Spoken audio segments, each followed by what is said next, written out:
Hello everybody, get off my lawn cards. I'm Dan, welcome in. And today was day 3 of the National 2025 and it's just super busy once again. There was a part of the National that I didn't even know existed till the end of the day. And so that's a place where I've got to start tomorrow. But it was just totally busy, totally swamped again Friday. Tons of people.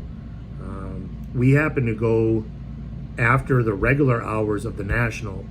We went up to a trade night that was held in the Ludex Lounge.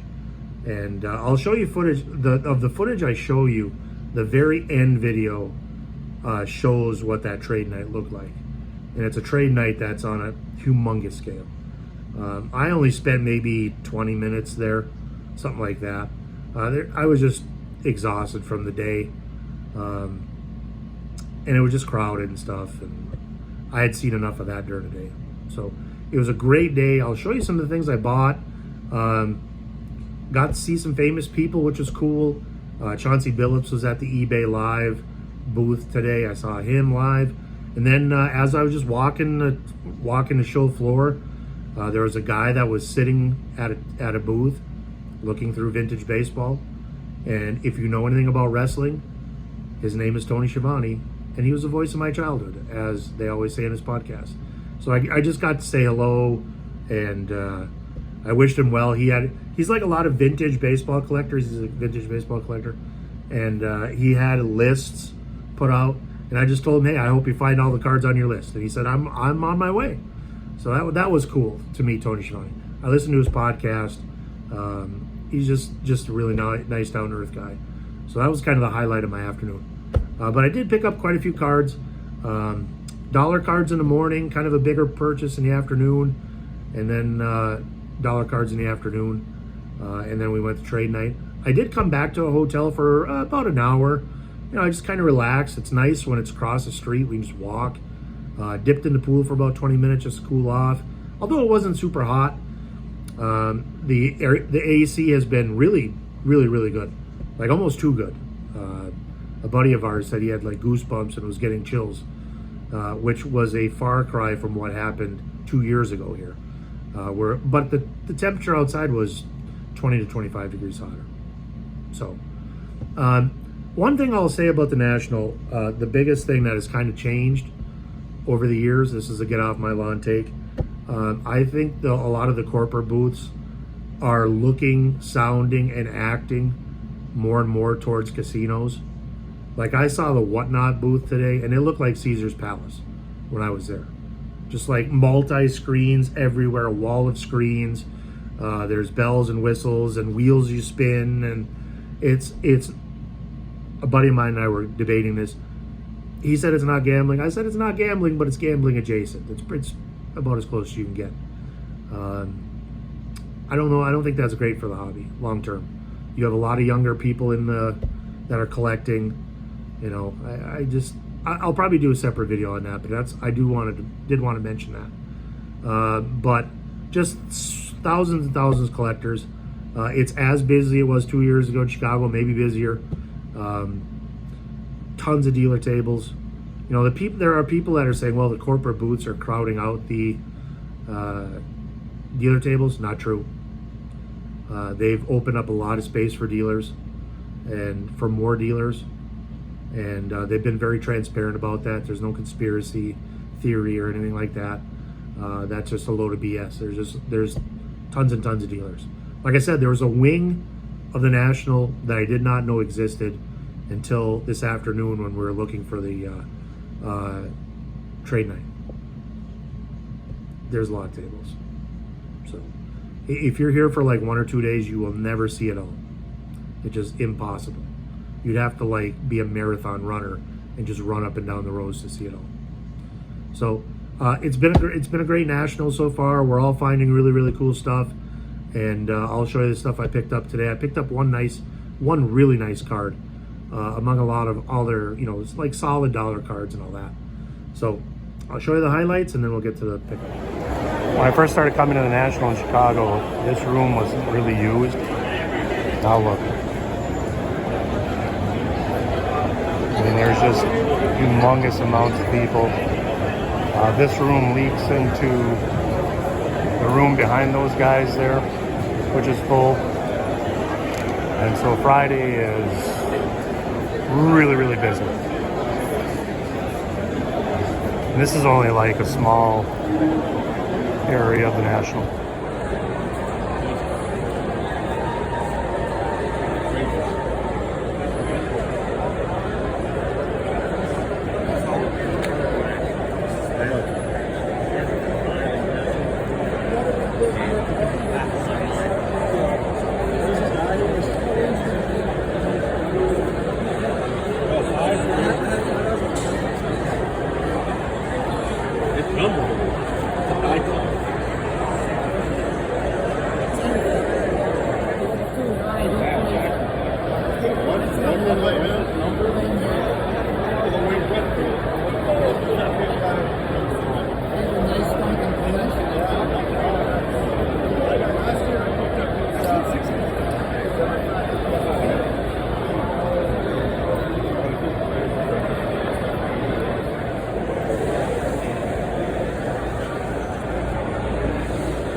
DUI who wins bowl games? Yep, You didn't say wins bowl You didn't games. say championships.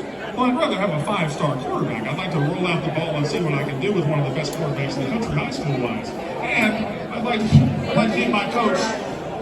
You know, coaching is a very responsible position. I'd like them to show me they're responsible. So give me the 5-star quarterback. Do you change your position if it's championships instead of bowl games? Immediately, I change my position. Yeah. Okay, pickups. Hopefully you saw some really nice footage of cases. If you've never been to the National, the amount of awesome cards you see is literally at every turn. I mean, just tons and tons of nice stuff. So I did buy, I'm not going to do these in order. I'll just kind of do them in value order, I guess. I did buy this towel. It's a mini towel. It's Michigan 2024 National Champions towel, which I'll use to kind of put the cards on. Here's some dollar cards. Oops, let me adjust that a little bit.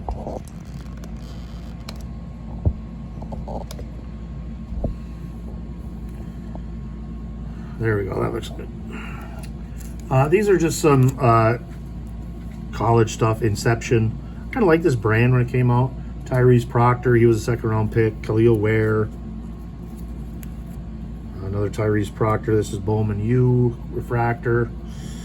Kyle Filipowski, he was the MVP at Summer League this summer. Let me just keep adjusting this a little bit.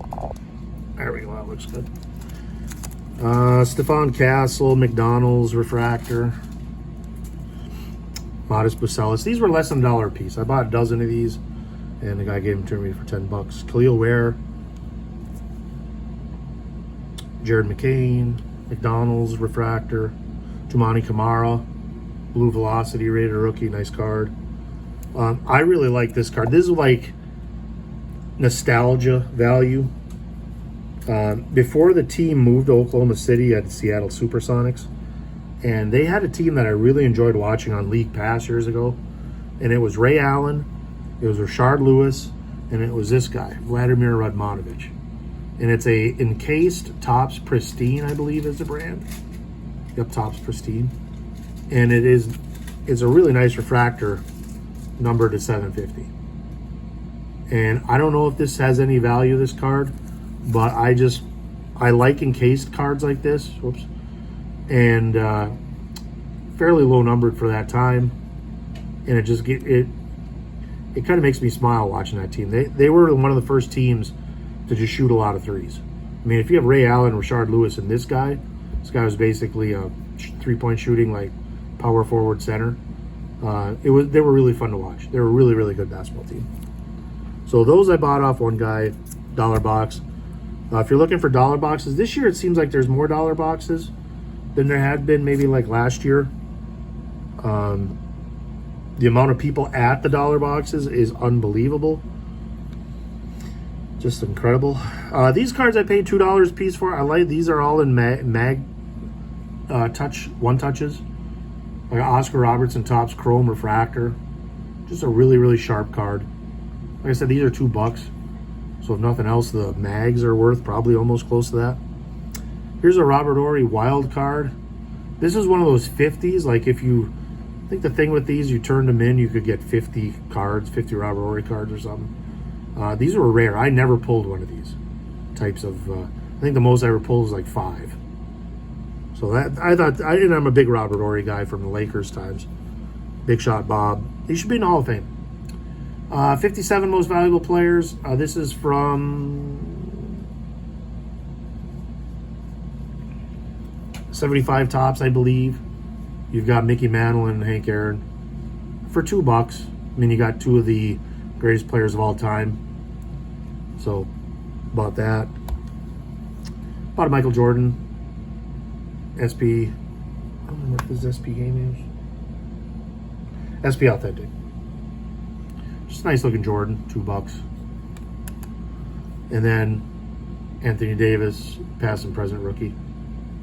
Like I said, $2 buys. Yeah, it's pretty solid. A lot of these, this guy had a 4-row box that had a lot of these kind of cards that, you know, had $10 price tags, and you know, for $2. These are types of deals you can see at the National. Okay, so dollar cards, $2 cards. I started out my morning at a booth. They were called Gemini, and they have this deal where on Thursday, they have tons of boxes, all sports, and they're all $5 a piece.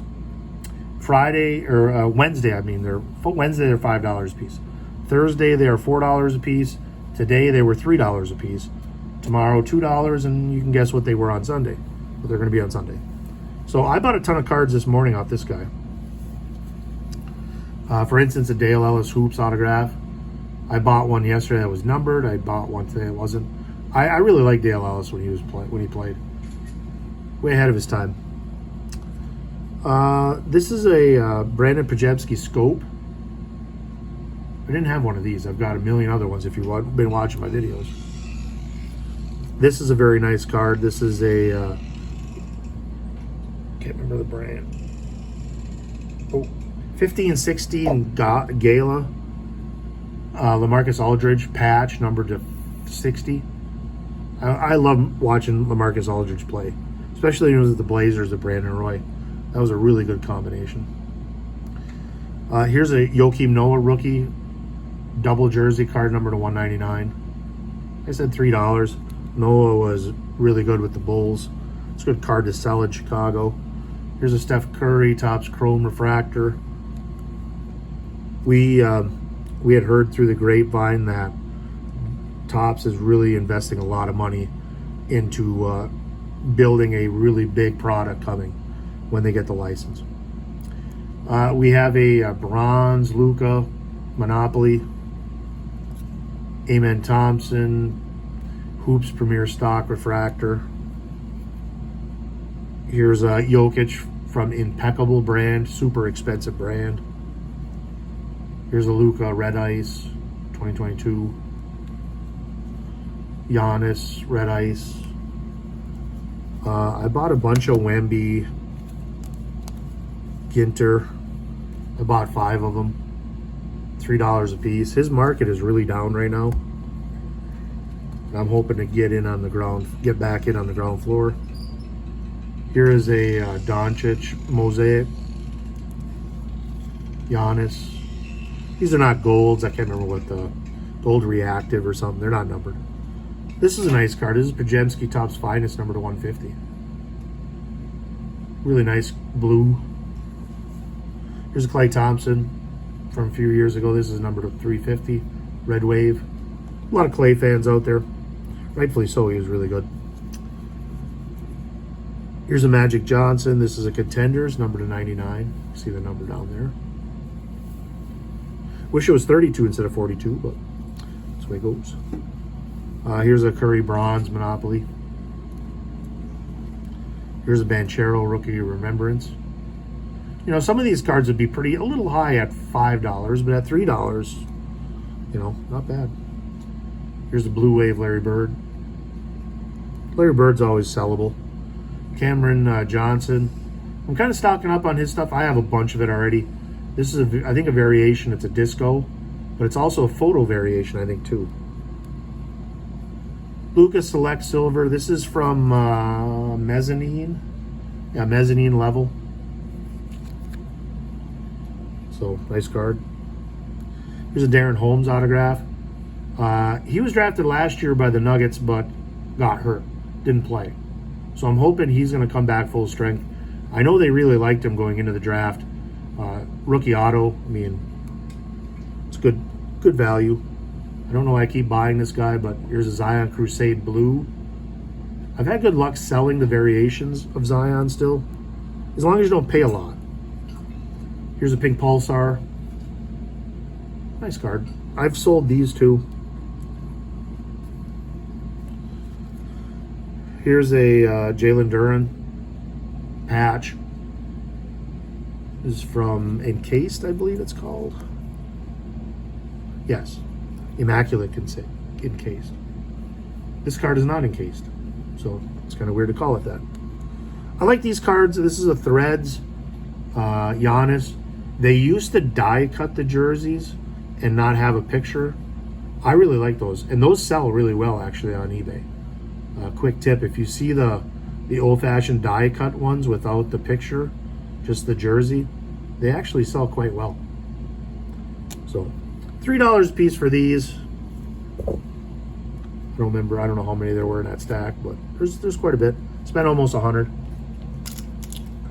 The last card I've got, I saw this card, I looked it over, I debated it, I didn't buy it, and then I had FOMO right away, and so I went back, and I was really disappointed I didn't see it at first, but I saw it. This is a Tim Duncan Artifacts, number 2 out of 10. It's a copper. You can see the 2 out of 10 there. Any type of low number Duncan, I think does pretty well. This is a PSA 9 as well. I paid $60 for this card. So, got a good deal at it, fair price. Yeah, I do not have any low number Duncans. I do have some Topps Chrome rookies and stuff, but there's a billion of them. There's only 10 of these. So, it's a veteran card. It's not near a rookie or anything like that. But I remember buying packs of Artifacts. This is Durant's rookie year, and I never pulled anything good. Always bad, just horrible. And so to buy numbered stuff of that year is really kind of cool. So Duncan number 10 rounds it out. So we're back at her tomorrow. Saturday's always a busy day. One of the nice things about Saturday is that the traffic seems to wind down a little early. People tend to leave a little early on Saturday. Those are kind of nice times where, you know, you can get to boxes and you can talk to dealers. Dealers are swamped. I mean, if you're a dealer at this show, I mean, you're probably making good money if you got fair prices, but also you're just totally busy. You're just busy as hell. Which is, you know, if they're looking to make money, there you go. That's what you want. So they're not complaining, that's for sure. Certainly a seller's market right now, but you can make deals. You know, the last thing I'll say is that, you know, there's people that always complain about the National, where, oh, the prices are too high, dealers won't move. Not true. Not true. I'm sure there's some, but, you know, all three of us that are here, we make deals every day. And we're not, those people that probably complain about a $500 card that they want for $35 or something. That's the way they operate. Keep that in mind. Like I said with this Duncan, this is $75. I shaved $15 off. If you would have told me no, I probably would have bought it anyways. But I saved $15. I bought a lot of dollar cards with that extra money. So if a dealer says no, just move on. That's the way it works. So until next time, Ketos, thank you. Like, subscribe. I really appreciate all the views of the last couple of videos. Awesome. I also like that people are kind of going back, taking a look at some of my older videos, Lansing videos and stuff. Those are really good shows too. With really nice cards. Not national level cards, but some really nice stuff there too. So I want to thank you for checking all that stuff out, and we'll see you down the trail.